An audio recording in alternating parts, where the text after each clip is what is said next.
નર્મદા નદી એ ગુજરાતની જીવાદોરી ગણવામાં આવે છે, પરંતુ ભરૂચમાંથી પસાર થતી નર્મદા નદી ઉપર બનાવવામાં આવેલો નર્મદા મૈયા બ્રિજ એ જીવને વહાલું કરવાની લોકોની પહેલી પસંદગી બની ગઈ છે।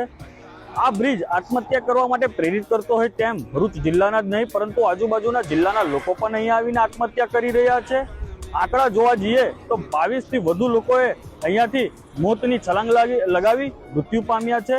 તદુપરાંત 17થી વધુ લોકોને સ્થાનિક આગેવાન ધર્મેશભાઈ તેમજ અન્ય માછીમારો અને પોલીસ દ્વારા એ લોકોને આત્મહત્યા કરતા રોકી બચાવવામાં આવ્યા છે।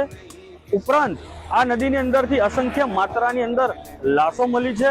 આ માટે આજરોજ ભરૂચ જિલ્લા કલેક્ટર શ્રી તેમજ માર્ગ મકાન વિભાગ દ્વારા સંબોધીને આવેદનપત્ર આપવામાં આવ્યું છે કે બ્રિજની બંને છેડે યોગ્ય અવરોધ ઉભા કરવામાં આવે, જેથી જાળી કે અન્ય પ્રકારની વ્યવસ્થા કરવામાં આવે, જેથી આત્મહત્યાઓને આ રોકી શકાય। અને આ આવેદન